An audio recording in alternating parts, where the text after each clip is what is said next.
here at our hardcover live number. What is it? 46? Yeah, I think so. so.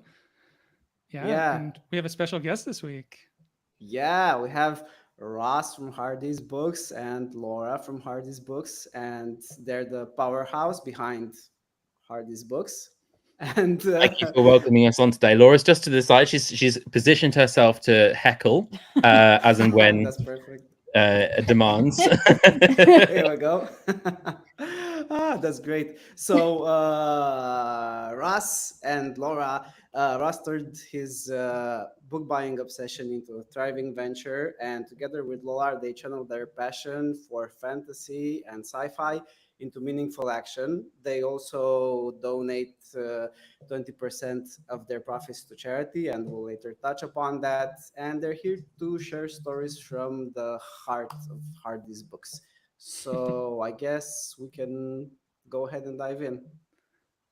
Yeah. I want to thank you both again for inviting us on. And I mean, honestly, it's been a wild couple of weeks. Considering, I mean, I wanted to talk about hardcover on the channel for a while, and it was such a surprise when our video, which for context for people who are joining this and don't know, we released a video a few weeks ago that hit the algorithm, which is always a good feeling. I always call it being fire hosed.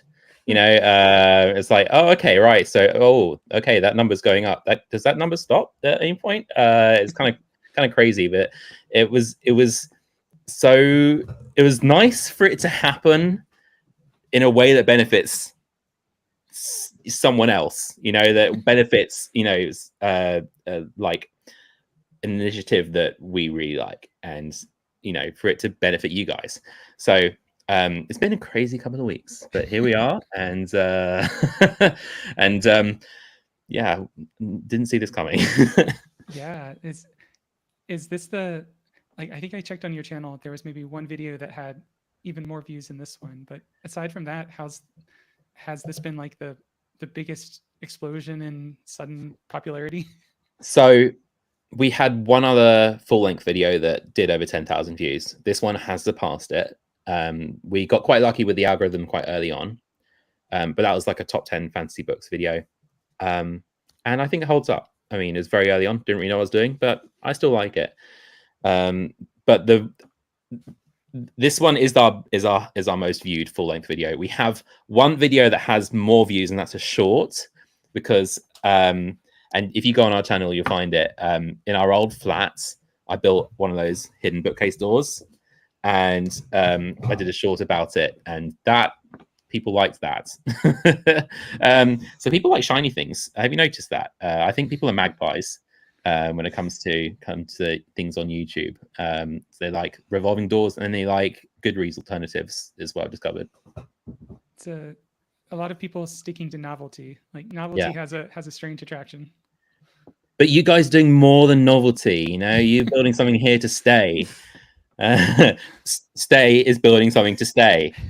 There we go. Yeah. Well, yeah. Hopefully, we're gonna be here a long while, and you know, it's been so good. I mean, we woke up in the morning and we were like, "What's with all this traffic coming to our site?" And we've been trying to identify the source. And when we saw the video, we're like, "Whoa, look at this!" And it's been like so good, like seeing the video go so well in the algorithm. We had some theories about why that happened, and yeah, probably like it's like people really being really seeking a good reads alternative while being angry at, you know, whatever they're using that's making them angry, I guess. Yeah. Yeah. That and Ross's sparkling charisma and personality. Oh, no, obviously, the highest level. You know, Yeah. They saw my face on the thumbnail. I thought, God, he's I need hot. to click on that. Yeah. Smolder. Oh yeah. I think like sitting down in a chair, like, you know, just like you look like a millennial Mr. Rogers, like talking about hardcover. I have never heard a greater compliment. Wow. Thank you, Adam. I'm going to put that on my gravestone. That's lovely. Scooping my chair Oh, around. Laura's Budge coming up. in. Laura's coming in. Budge up. Here we go. Hello. Yeah, Hi. She couldn't hold off. She needed That to took need me how many minutes? What's the time? I don't even know. We're Why 5 is there no minutes in. clock on your computer? because I'm on full screen. There you Oh, go. okay. 6 minutes. Yeah, 6 minutes. So this is Laura. For folks who might have watched that video but then haven't watched anything else. Laura is the other half of Hardy's books. Yeah. Well, I mean, what can we say apart from, your the better half of Hardy's books, I'd There we say. go. There you go. That's kind of where I was arcing towards. And yeah, That's perfect. and speaking of Hardy's books, and Millennial Mr. Rogers, like Hardy's book kind of feels like a millennial dream, like taking a passion that you were doing on your own, like that is books, and like turning that into a business. Could you tell us a little bit more about how you all got started with that?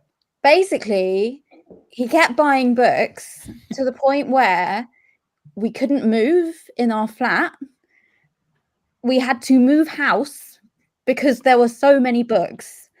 And I said, this is ridiculous. We need a 1 in, 1 out policy. So we started selling them. Yeah. And that's basically how the book business came to be. I mean, I was doing it already. So I was doing it on Vinted. For folks in Europe will probably be more familiar with Vinted. It's like just a reselling platform. What do you got in the States? I'm trying to think now. It's a flipping thing like Depop or like things like that. So I was buying books on there, and in order to buy books, I was selling books for and using the credit and all that, and kind of there's just a bit of turnover. Ended up owning quite a lot of books, and then I kind of realized, like, hold on, I'm doing this a lot. I could probably make something out of this, and there's a dream behind it as well. Like there's been the dream is one day to actually own and run a physical bookshop. So I ran a half marathon, and while I was running the half marathon, Ross went book shopping. So I finished and was like completely spent, and he then dragged me around this little tiny bookshop that he'd found, and was like, we need to start a shop, Laura. Look at it. Look at it. This is the dream. And I was just there like, I am so tired. Like I need to go home immediately. Like, if I agree, can we go home? You're like barely able to stand at this point. Yeah. You're like leaning against the shelves. Yeah. So, it was a really... It had a tree. It had a tree in the bookshop. I mean, that was pretty cool. Yeah. Wow, now I'm curious. Is it in London? It's in Kew. Really? It's by Kew Gardens. Yeah. Lloyd's of Kew, I think it's called. I did the Kew Gardens half, and then I finished and was like basically crawling. And he's like, "We need to go to this amazing bookshop." I mean, you liked it, Adam. Just to answer your original question, there, I just think the real millennial dream is an end to back pain. So, in answering to like, are we living the dream yet? No, I would say it's still scale wise, it's still very much a supplemental income. It's not something that we. I mean, in terms of time it takes up, it's not. It doesn't take up too much time, but it does take up a lot of space. So we are kind of restricted by what we can fit inside our new house, which we bought for this, and which is already full. So the dream is on the horizon out there somewhere. Making bricks and mortar cool again. With the Hardy's Books physical store, as a waffling long answer to your question. Yeah, nice. That's a great one. It seems like good. it's go ahead. You go ahead. I was gonna say it's great that. It's so great you guys can finish each other's sentences. You've been hanging around. They're so cute. They're so cute. Oh my gosh. You're not going to do it. This is what happens when we spend too much time on these calls. We just like bounce off each other. But can you go in alphabetical order, please? Okay, Adam, go. Alphabetical. Seriously. I was just gonna say it's either the Stardew Valley dream or like the bookshop, like Legends and Lattes, kind of. Oh yeah. And I have played that game and I have read that book, and absolutely both those things highly appeal. I haven't read the sequel to Legends. I haven't read Bookshops and Bone Dust yet. I do need to get on that. Something on the shelf behind me, some up there. But Legends and Lattes was like, isn't that so amazing? It's just so. I don't want to say it. I don't want to say the words. Rhymes with Rosie. But it was comfortable and delightful. Yeah. And it really is. That's the millennial dream right there. Building something with your friends and with your loved ones. Oh yeah, here we go. Shout That's a out good to one. that. Yeah. Do you think Great. that's gonna like? What's your feeling? Are bookshops, physical brick and mortar bookshops, are they gonna make a comeback at some point? Well, They're not financially. financially they are hard work. Yeah. That's the thing. So in order to make it work, you need a model that would make it work. And I think people who can do the secondhand thing really well, I bow to them, because I Yeah. don't really know how you could do a full physical secondhand shop, because you'd have to sell like, you know, 2 or Squillions. 3 Yeah. really high value books every single day. I don't know how you do that. Whereas if you're doing We're selling like Yeah. 3 moderately high value books a month. maybe, yeah. So But the other aspect of that is buying books to sell. it's You a need real time sink. like you need to find someone who's selling books at a good value, or people coming to you to sell their books to you. Because there's also the risk that you're going to end up with a load of stale stock Yeah. that you're just sitting on. So these are the challenges. I think the best model is actually just to go down the independent new bookshop model, Yeah. and to try to set yourself out as a competitor to, in the UK, Waterstones, or in the US, Barnes and Noble, or something like that, where Yeah. you are, people have an appetite to shop indie, Yeah. and if you're doing that but very well, then There are some hybrid stores that are sort of hybrid indie new books, hybrid, secondhand. Yeah. And they do reasonably well. That, or secondhand booksellers that have a really strong online presence.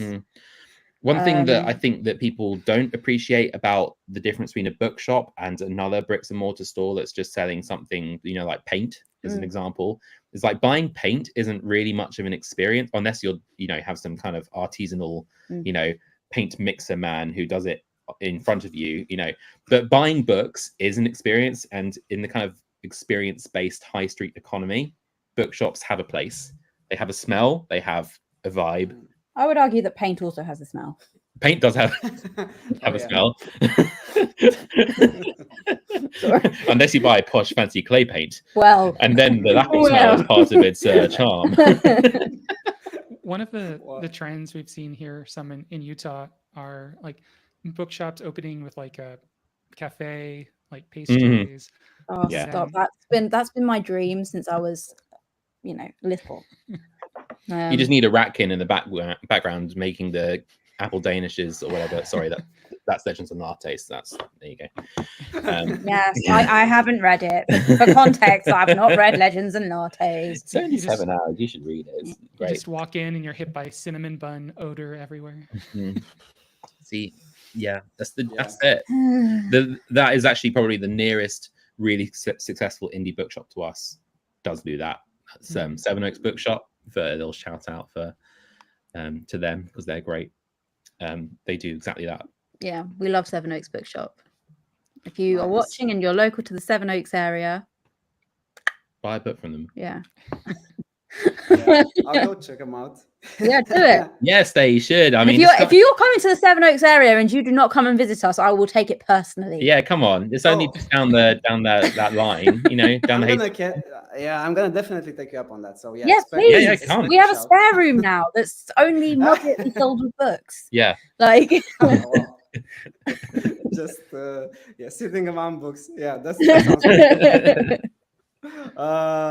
I was gonna ask about your charity givings, because I know you donate 20% to charities, and you have a very nice selection of them. How did you come to this selection? How did you choose it? So St. Raphael's Hospice cared for my late mother when she was terminally ill, and that was one that I was very committed to. I've always been committed to fundraising for St. Raphael's Hospice. And it's something that my family have always fundraised for. She passed in 2013, so what's that, 11 years ago? Yeah, Goodness me, time years. flies. My dad's run, again talking marathons again, my dad's run marathons for them, and now we donate a proportion of our profits to St. Raf's. So that was an easy one.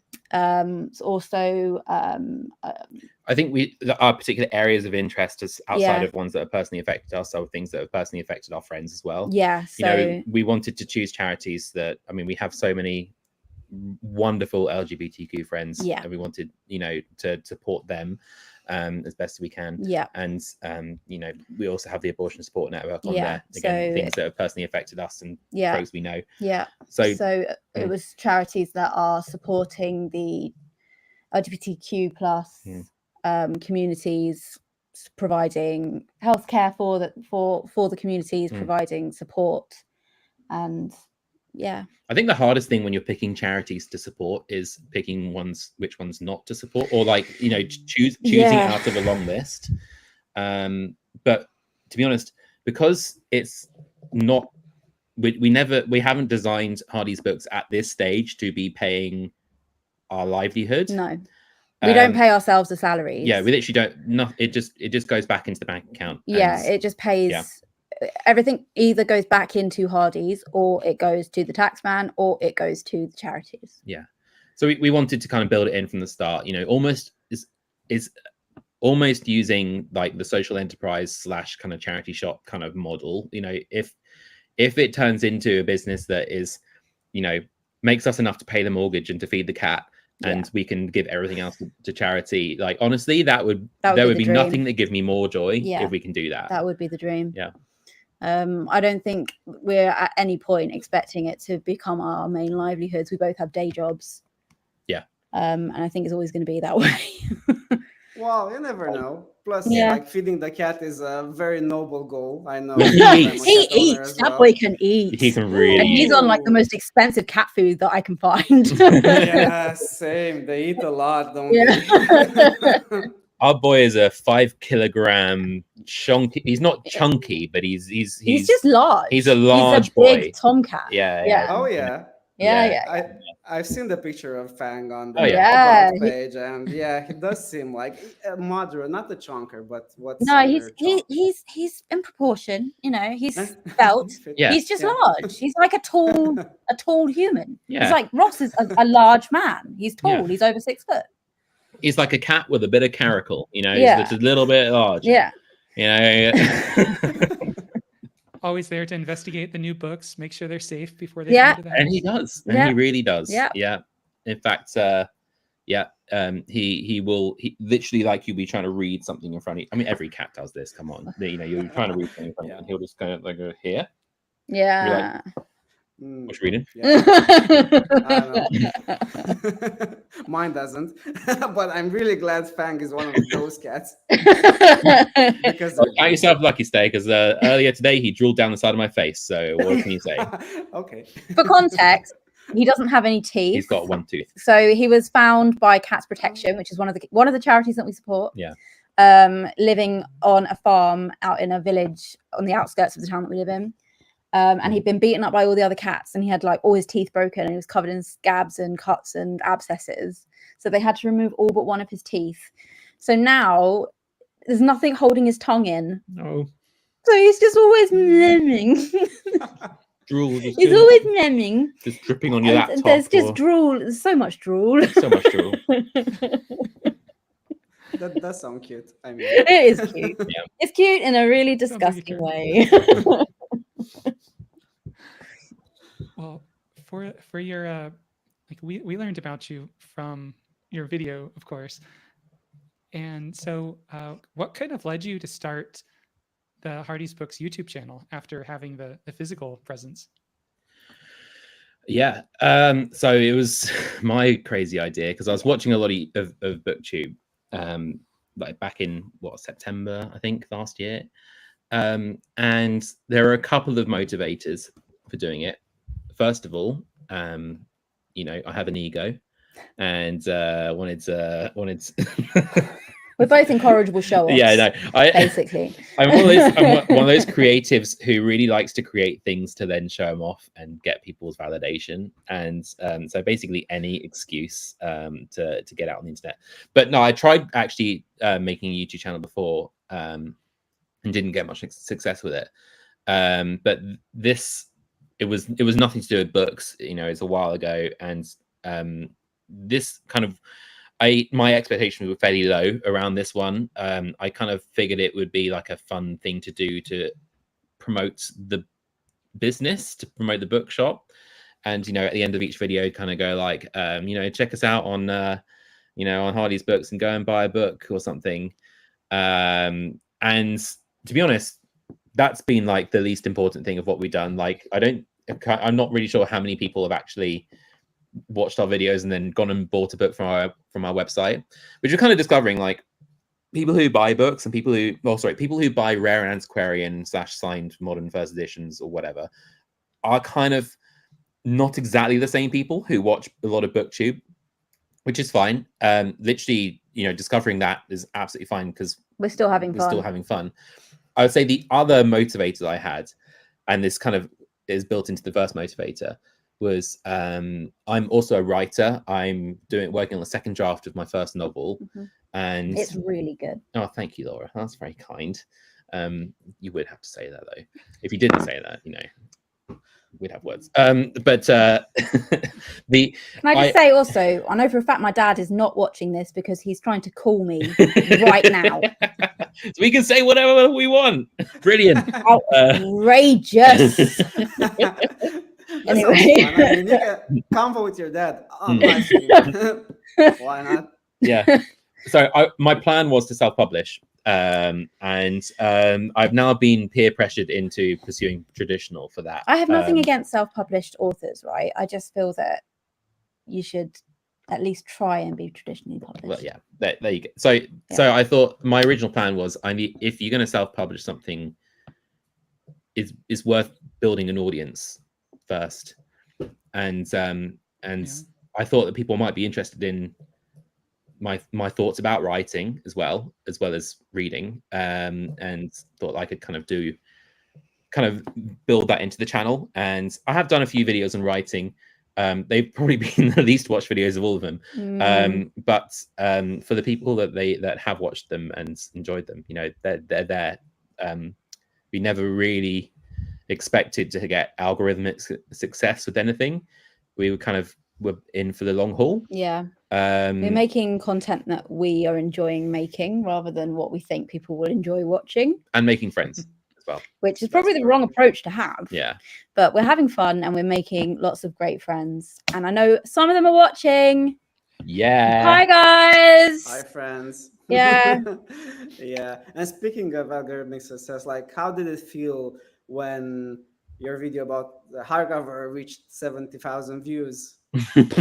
Well, we were actually that was absolutely terrifying. I'm not gonna lie. We were like, okay, yeah, we were at a this is one of the few times we actually have done anything. In fact, it's the first time we did anything in person. We were actually selling at a book fair. It was the first time we tried it. So obviously, every time we checked the stats, it was just going up and up and up and up and up and up. I was like, I think our analytics are broken because it says that we've got 10,000 views, and that cannot possibly be right. But it was like it was absolutely bananas. It's a fickle thing, the algorithm. I mean, you can do all the right things, and it can still, you know, not, you know, it you're never quite sure whether something's going to be a hit. This one, I wasn't sure, but I made a really good thumbnail, and and it's amazing how much of a difference a really good thumbnail can make. A mysterious title. Yeah, and a mysterious. That's it. Yeah, the curiosity quotient.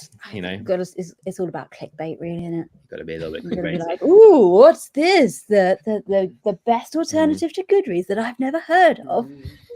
So I was thinking, like, if it performs well, we might get 1,000 views. Like, that's kind of a really good video by us probably does about 1,000 views. We're now actually approaching 18,000. Oh my god! We're on 17.9, and I wasn't wearing makeup. That was so not a big deal, though. That was so not a big deal. Ah! Oh dear. Yeah. Well, so wild, but cool. And nice. So for like other videos that you post on your channel, do you have like a theme, or like what is what tends to make for a Hardy's Books video? So we have a monthly book club Yeah. where we pick a book once a month that we both read, and then we do like an extended discussion video on the first Friday of every month. Mhm. If we like the book, they're usually quite good videos. If we don't like the book, It's they are. chaos. It just devolves into like, you know, we're talking Lord of the Flies kind of, you know, Just hope the author throwing. isn't listening. Yeah, I know. Pretty much. Sorry, Pierce Brown. Yeah. So- Mark Lawrence. Mark Lawrence. So that's a regular rhythm. The, We one do of the that, yeah. questions is if you could ask the author of this book one question, what would it be? And on the last one, which was a Mark Lawrence book, Ross was just like, would you consider an editor? Okay, but I do want to say, okay, it doesn't. Writing a book is a really, as I know, I'm a writer. It's a thing that takes a lot of time and a lot of energy and a lot of emotions. You pour everything into it, you know, and so we do try to be a, you know, to incorporate that, to understand that, and to not be, you know, really negative on something. It's only when I feel like a book has really wasted my time that I get angry. Like if a book is overly long and doesn't go anywhere, or like, or does. So that's The trouble yeah, with those yeah. with the book club videos is because we both committed to reading it and doing the video, and we've told our viewers in advance that we're going to do it. We can't DNF it. Yeah. Like, we have to finish it. Absolutely. I think another principle regarding reviews, because we also do spoiler-free reviews too. I think generally on that mindset of not wanting to get really negative about things, I try to, because usually it's me doing some of the spoiler-free reviews. I think you've done one or two. I did one. That's more to highlight books that we really liked. Yeah. Or Ross is a much faster reader than I am, for one. And I am a prolific DNFer. Like, I've DNF books because I didn't like the font. Yeah. Well, valid reason. Wow. So that kind of hopefully gives you an idea of our spirit. Like I stick things out even when I'm like, I'm gonna rate this 1 star, but I'm just gonna finish Oh it. no! If it's less than 4 stars, I'm not finishing it. Life is too short to read books that you're not enjoying. Yeah. You have my permission. I'm freeing you from this. Adam, you can let it Please go. take this. Put it down. Okay. Okay. Next You time. no longer have to read books you're not enjoying. I think that's it. So there are a few principles there into what makes a good Hardy's Books video to answer the question. Yeah. What was the question again? Highlight books you really like. Bring some chaotic energy. Hopefully make something that people will enjoy. Yeah. Make the thing that you would watch, kind of thing. Yeah. And fundamentally, we just want to make the thing that we are enjoying. Like, we make videos that we enjoy making. Yeah. And hopefully that is also what people would enjoy watching. We'll never put anything out that we're we're not not proud happy of. with. Yeah. That sounds great. Yeah. And what would you say, like, because you're an author, you're book influencers in a non-TikTokish way, or in a TikTokish way, I guess. You're also readers. What would you say, like, is the difference that an author or a book influencer or a reader would want from a book platform?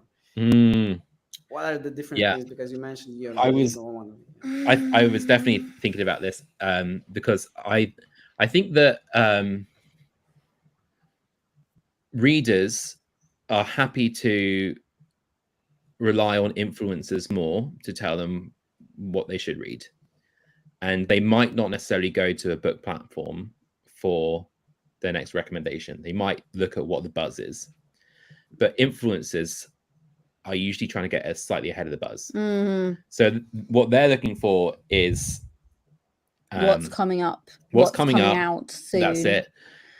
You know, that those early kind of first kind of words coming in from ARC readers, you know, they're looking for that kind of buzz, and that buzz is, by the time it's hit Daniel Green's YouTube channel, it's kind of too late. Yeah. you might be able to crest that wave, but the wave is already gone. Mm. Whereas, if you can get ahead of that and being able to find those things on the book platform is going to make a lot of difference. I think for writers as well, this is, I think, something that that I don't think, for example, Goodreads has managed very well. Is I think writers are looking for a platform that allows them to have a really fruitful and productive relationship with their audience.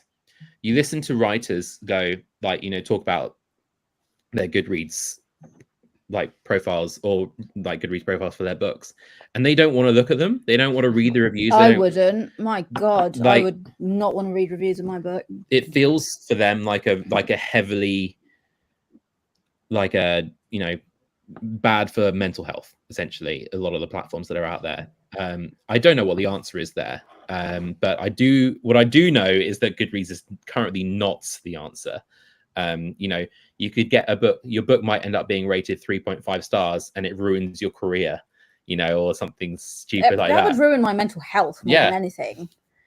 You know know what I mean? Like, you've poured your life, like your heart and soul into this creative endeavor, and someone's like, 1 star, and I'm like, and to be honest, I think that is perhaps more a problem with Goodreads' size and its inability to innovate, rather than the concept of rating and the general concept of a book platform where you are rating and reviewing.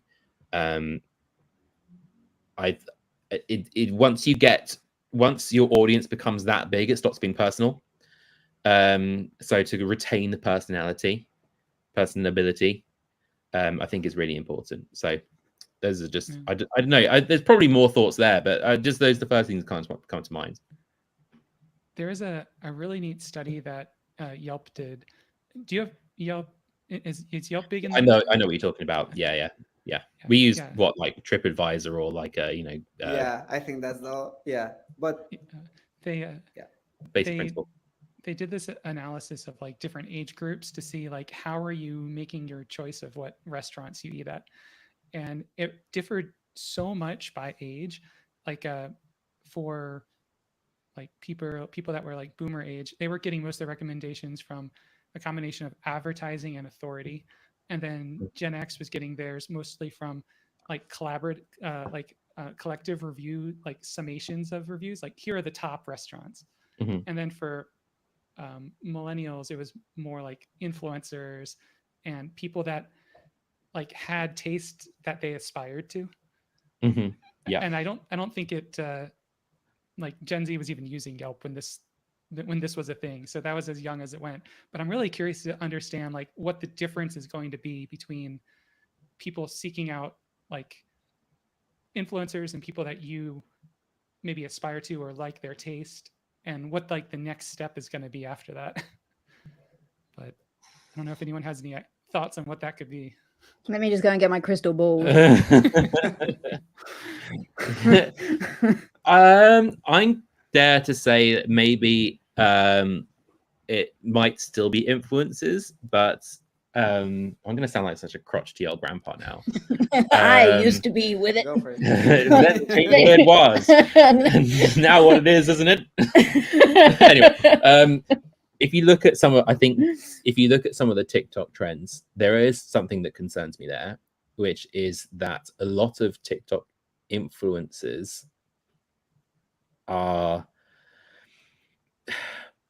there's a big kind of conspiracy community, I think, on TikTok. Oh yeah.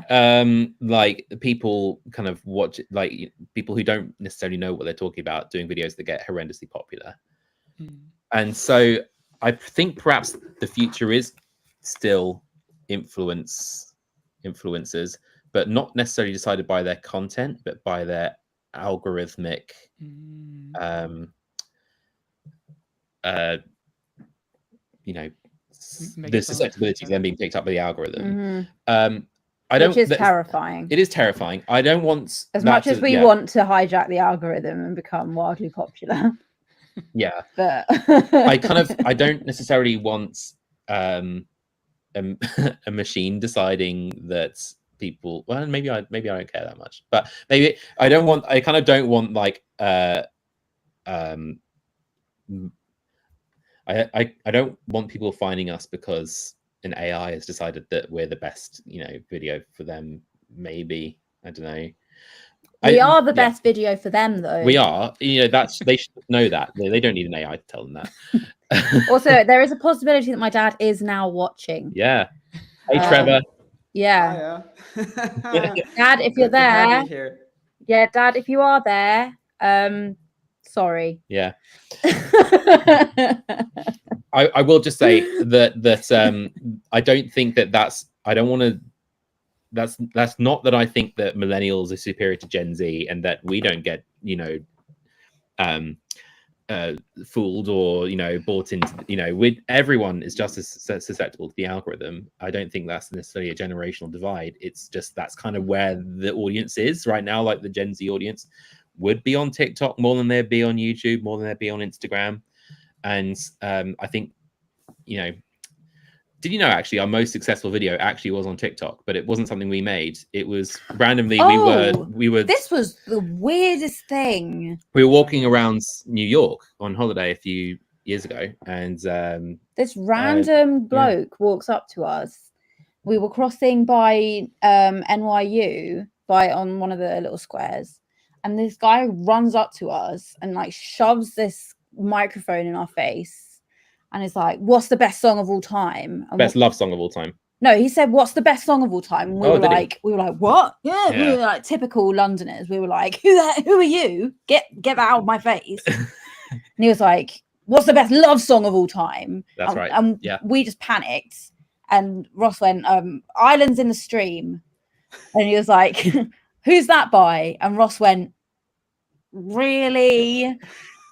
Anyway, this video that we thought was just by some random college kid turns out to have been by a really popular TikToker, and it got over 600,000 views. Jeez. Oh wow! So and then we both started singing "Islands in the Stream." And he'd never heard it before. That's on TikTok. That's on TikTok somewhere. Somewhere. I have got to look that up. I'll find you the link. You can put it in the description. I cannot wait to watch this. Yeah. We're both just like islands in the stream.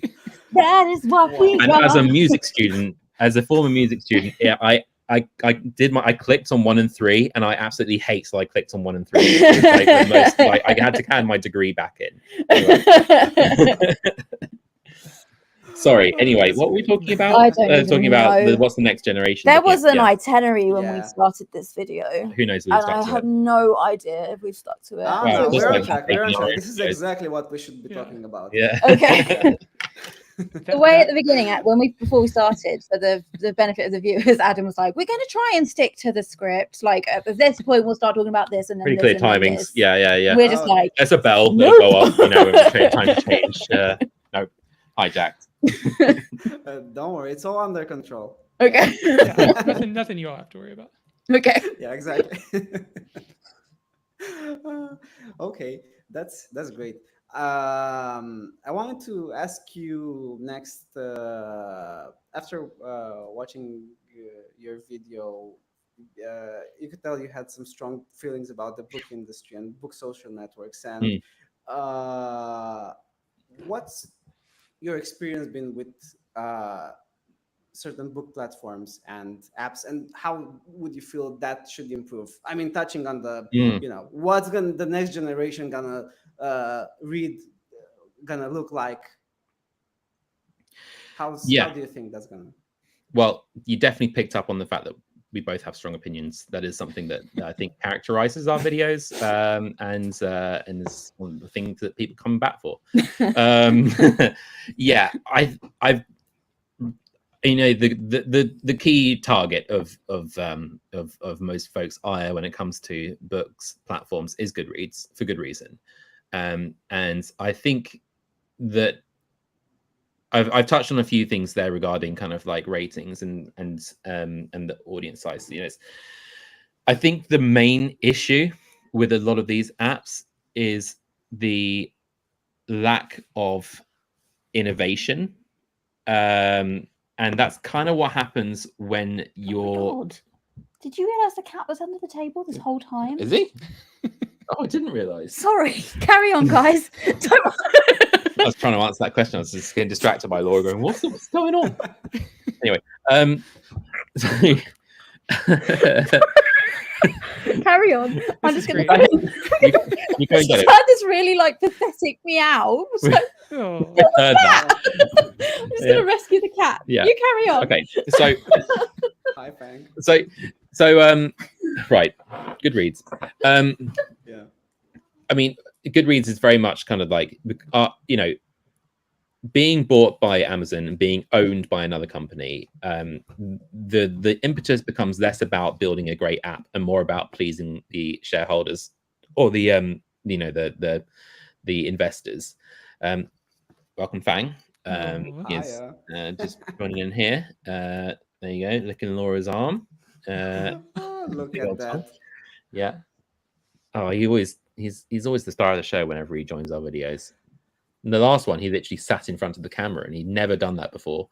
Anyway, he knows so who it is.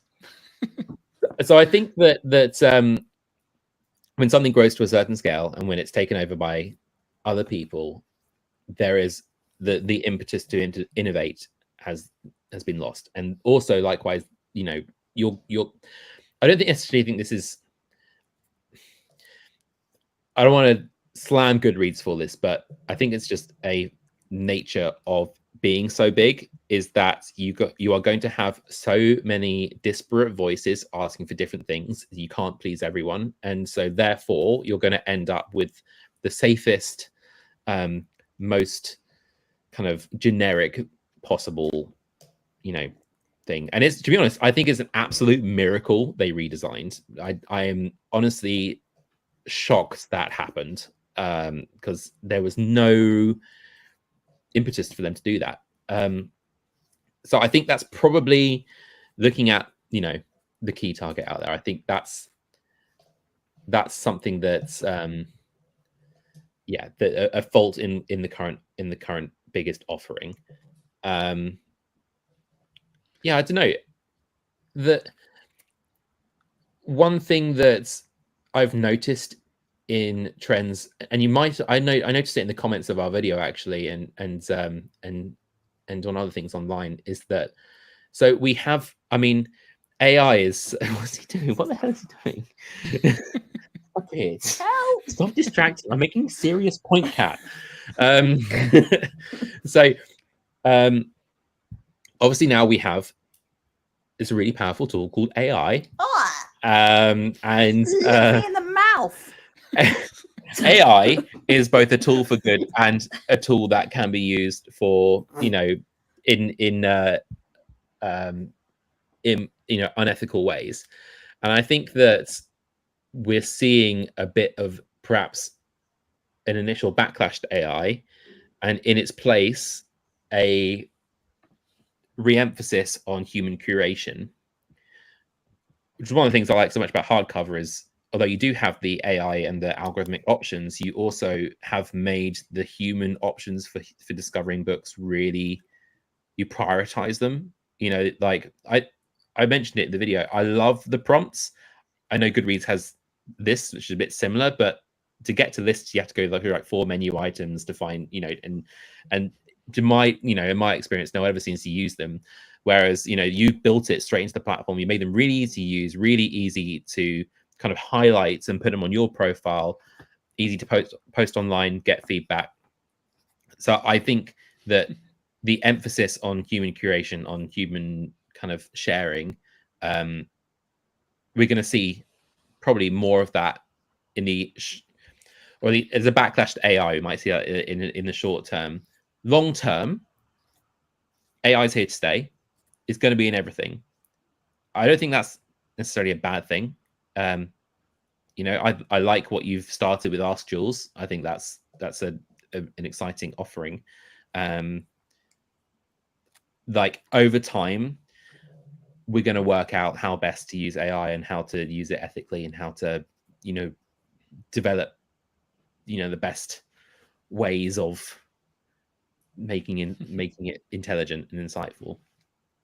But I'm going to suggest that the best way is not going to be by having Scarlett Johansson Oh my voice goodness your me. AI helper. So Honestly. please don't give Scarlett Johansson's voice to Jules. That would be. I mean, I'm hoping Man. Skay can voice it. So Yeah, there we go. There we go. I've just put a timestamp on this video in terms of historical context. So if anyone's watching this on catch up and has missed that bit of news, then go look up the current controversy regarding GPT 4.0, whatever it is. Yeah. Anyway, sorry. Yeah. High horse No, opinions. Get down. That's awesome. Yeah, even us, I was a user on Goodreads for years, but only on the reader side. So I really haven't explored any of the author side, the publisher side, any of the creator side, or even like the influencer side, which is potentially a whole other set of needs that's going to be very different from just a reader looking for books. One of the things that we've been trying to do more of is figure out what are the book social network features and things that influencers could benefit from. And it's such an open-ended question, but I'm curious if anything comes to mind for you for that. Things that you even personally could benefit from. I mean, on the influencer side, I think that having it's almost like having the physical copy of a video. Like, say that I made let's look at our most recent video. We did top 10 fiction books. To be able to turn that into, I mean, for all intents and purposes, it almost becomes a blog post. A top 10, basically using lists to be able to kind of compile something, a hard link to, the context of this video, and then and I think it's in your feature roadmap about having kind of comments to go alongside prompts or lists or things like that. I think that's a feature which I would love to see and love to use more. Basically, like to turn every video we've done into a hardcover list of some kind. That would be fun. Yeah, exactly. I think that's brilliant, and having that in the links in the description, and also inviting people to comment or contribute. Maybe there's maybe it's actually on the front end of making a video. So rather than making something that goes with a video, you're actually asking for audience input before you even make the video and going, right, so audience, what are the best space operas ever made, just to steal one of your prompts. I think that's exciting for influencers for sure, like those features, and really building that in.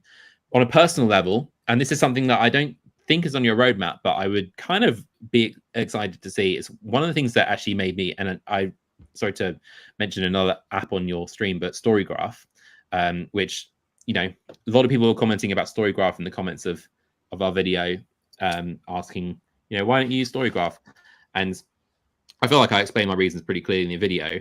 But one thing that they do have, which I think is quite nice, is to be able to, using your current, so your TBR list essentially, in a more of a planning way. So I'll feed this cat. What are you doing?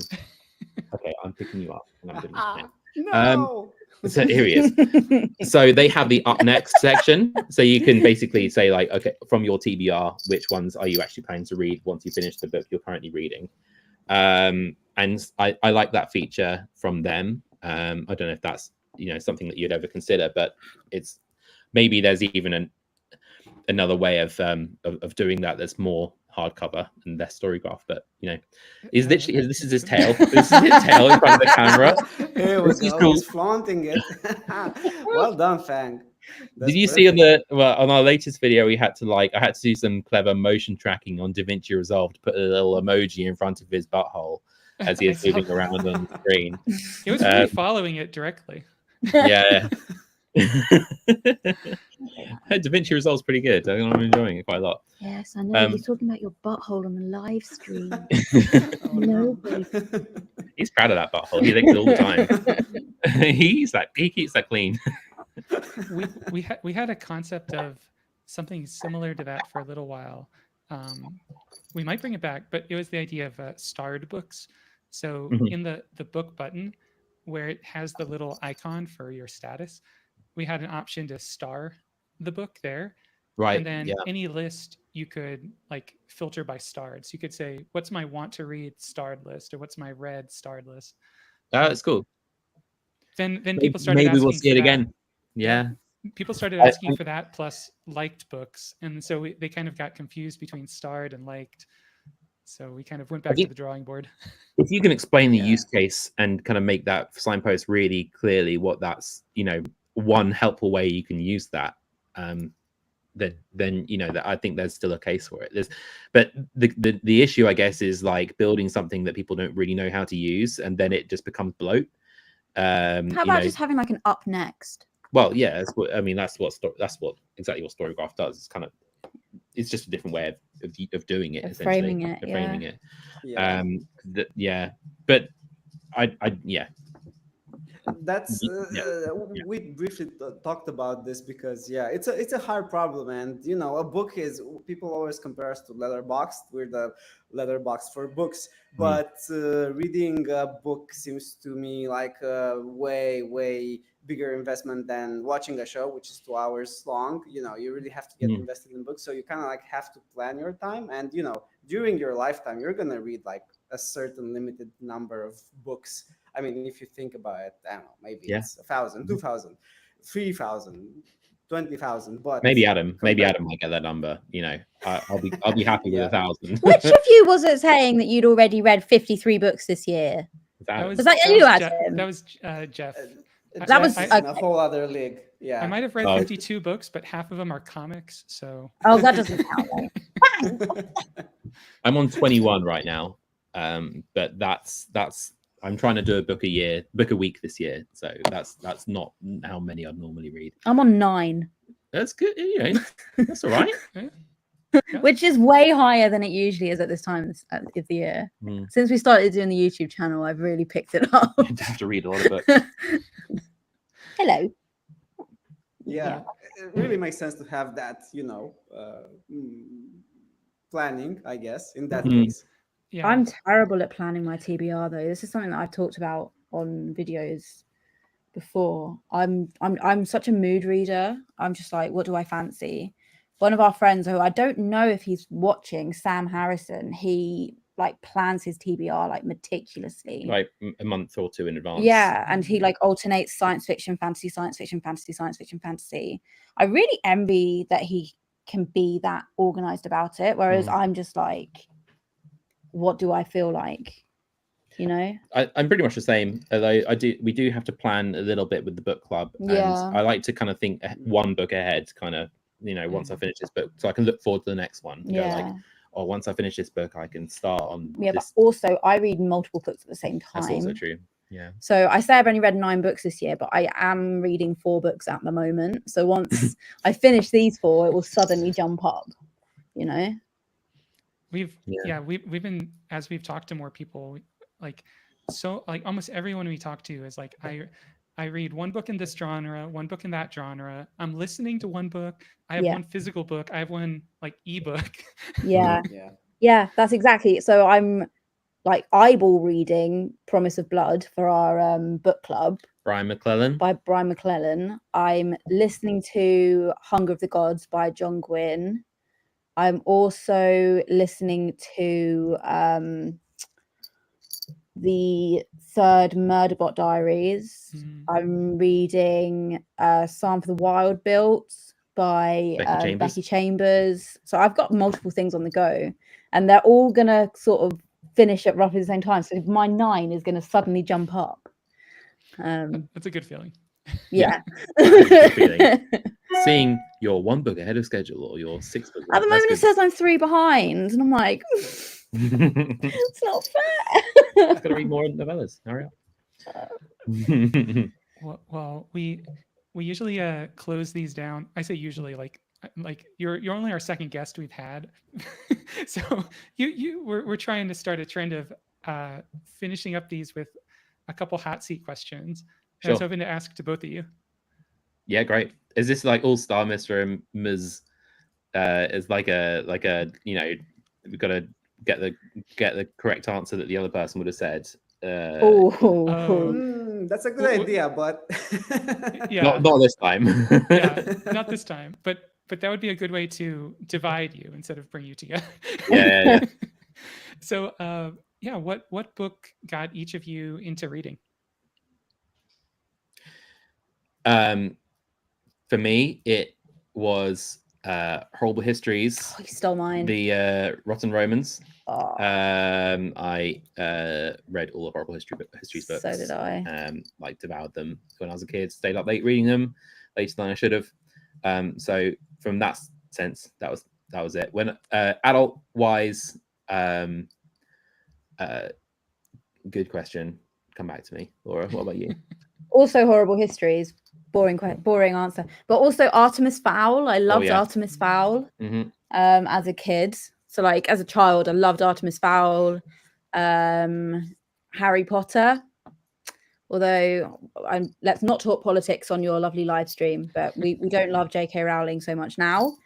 But yeah, Harry Potter was very formative for me as like a young teen. Yeah.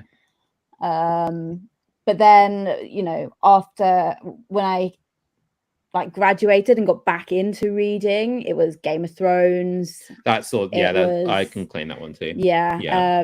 The Blade itself by Joe Abercrombie. So like the first Law trilogy. That one keeps coming up on my list. Oh my god!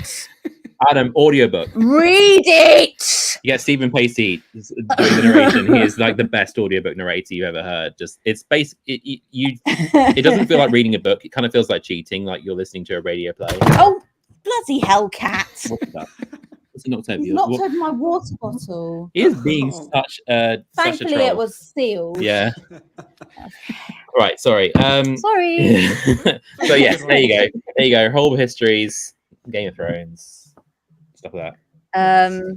I'm gonna say it. I'm almost ashamed to say this. Twilight. Hey. That's fine. That's fine. That's There's- fine. I feel like there's so much. Era for a, I feel like there's so many people like judging people on what they read. Like I just want people to read and be happy. Like gates open. Come on in. So like Yeah. 2008 was when the first Twilight film came out, and I was so team Jacob, like so aggressively team Jacob, and I read all the Twilight books. Yeah, I was a proper little Twilight fangirl. In my defense, I was like 16. So yeah, you know, you can go to the town in Washington State where they filmed it, and I would love to. Oh really? Yeah, it's like up by Seattle. Looks very cold. It does look cold and wet. It does, but then we're English. Yeah, so we should finally Washington Come State. on. Yeah.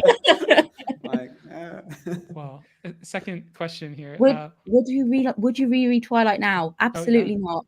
No, sorry, Bonnie. No. I think I would. I'm not gonna lie. Yeah. Occasionally, I do watch clips of it on YouTube. But I don't think I would reread it now. No. Adam, you were just about to ask a question there. What's the next one? I was gonna ask that question that Bunny asked, and then really? So you beat me to it. But yeah, and then kind of a next hot seat question: What's the book you find yourself recommending to people the most often? Oh, I'll get it. Mine's this. Oh God. Piranesi, Susanna Clarke. I actually have, no joke, I have a second copy here for if ever it comes up at home, if folks around, I can be like, I can give it to them and be like, no, just read this. There you go. So I love it. This is why we built these shelves, so that we can just be like, Station 11, Emily St. John Mandel. That's absolutely incredible. Some of the best speculative fiction / sci-fi I've ever read in my entire life. However, it is about a plague a pandemic. So if that's not your vibe post COVID, maybe skip it. Yeah, it's a bit close to home. In fact, it's even close. Like if you not the sequel, but the next book she wrote, Sea of Tranquility. It's amazing how like she incorporated the pandemic into it as well. Also, this is my favorite book series of all time. Hang, please, babes, come on. Okay, Behave. so the Realm of the Elderlings, Assassin's Apprentice, Farseer trilogy. That's a book that if you like fantasy and also like being sad. Yeah, I love to sad. There we go. Quite our dear Yeah. friend Charlie. I love to sad. Yeah. Yeah, this is an absolute masterpiece in character-driven fantasy. Mm. It's quite slow-paced, but it is just. Our dear friend Andrew Watson has just done a spoiler-filled review of the second of this trilogy, Royal Assassin. So you can, if you have read the Farseer trilogy, I would recommend you go and check out his videos. Yes. He doesn't need a shout out. He's got like 10,000. He's got like 10,000 followers, so I don't know why I'm shouting you out, Andrew, but here I am. He doesn't need it. And that book's on the NPR did this top 100 science fiction fantasy books of all time, and Assassin's Apprentice is on that list too. Oh yeah. Yeah. I'm not surprised. I don't need to shout out Assassin's Apprentice either, but here I am. It's a good one. I hope my dad's not watching. If you are, Dad, I am sorry. But I was at one point tempted to get a Farseer tattoo. I didn't, but I haven't ruled it out. I've got a Susanna Clarke tattoo. I've got the Raven from Jonathan Strange on my arm. So I mean, you know, I'm in. I'm going to do one more book that I keep recommending to people and just shouting at people to read. Hang on, one sec. Here she goes. Sorry, I'm in the You're in the way. Move. I'm holding the cat because he was being so. Hey, there you go. And it's one that we mentioned earlier. Yes, Joe Abercrombie, The Blade Itself. Read it, Adam. I'll move that one higher in my list. There you I can't go. believe you haven't read it. I will say again, it's quite dark. It's what they call grim dark fantasy. Grim dark because it's grim and dark. But it's also really funny. It's laugh out loud funny. It's just so good. I absolutely love it. Yeah. Yeah. Very cool. Love. Were these questions supposed to be answered fast? Because Yeah. Was this like quick No, fire that round? was Yeah. fast Yeah. enough. Yeah. And last question. So let's say you have a day off, there's no work, and you've decided you're gonna read. What would you describe as your like ideal situation for reading? Like describe the environment, like where you are, what you have with you, how you're reading. What's that look like? I can tell you exactly what that would be, because I did it a bit last year. Just picture yourself in the far extremes of Western Cornwall. If you don't know what the landscape of Cornwall is like, picture green rolling fields. The sea can be seen both north and south coast from a single point. You got stone like walls separating the fields, you know, moss. You got like birds flying low over them, kind of undulating, low clouds, but there's a little bit of blue just breaking through. Little bit of dew kind of just like beading in cobwebs in the kind of trees and the bushes around you, and you're sitting inside a steel shepherd's hut, closed off to the elements, lying on a camping bed, and you're just looking out and seeing the sea in front of you, and you pick up a book and read it from cover to cover in a single day. That is my ideal reading day. I did that last year with The Player of Games. Ian M. Banks just like read that entire book in like one day in this beautiful shepherd's hut in the far extremes of Cornwall. And Cornwall is actually the setting is the fantasy version of Cornwall, setting of my book. It's a place that's very close to my heart. So that's where I would be and what I'd be doing. Laura, what about you? I like reading in the bath. This is true. Read until the bath water goes cold. Yeah. Run a new one. Run a new bath. Yeah.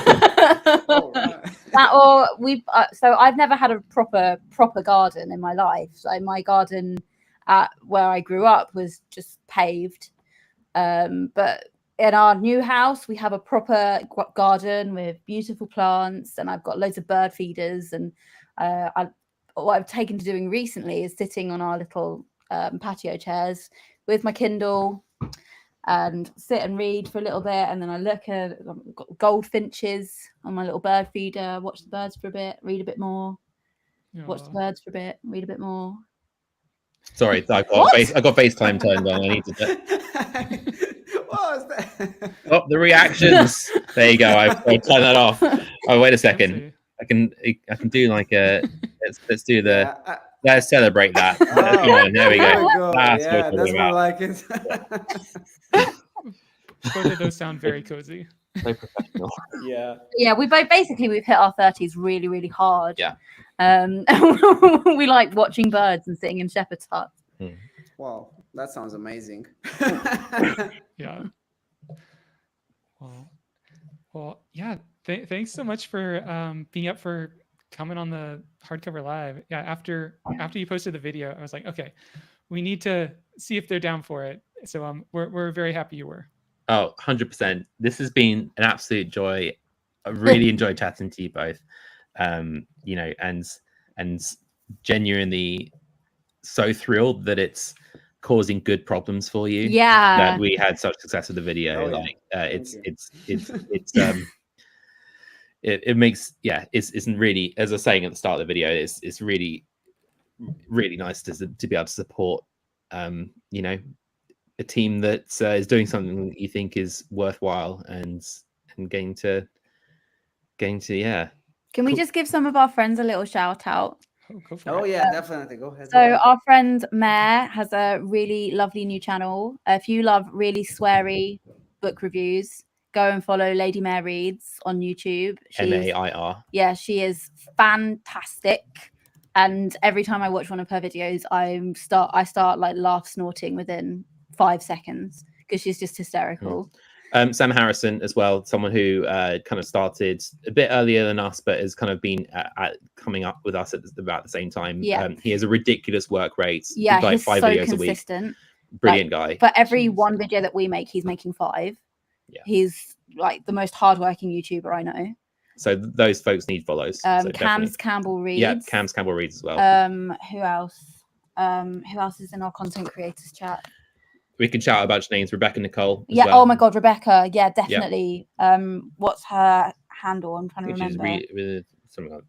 But anyway, we can give you these links. You can show them Yeah. somewhere. Yeah, I was about to Yeah. say we can like share them with everyone. You know, have the links up there. It's great, you know, to spread the love around. Yeah, I particularly wanted to shout out Mare though because she's really, really new. And last time I checked, she only had like 50 subs, which is just criminal.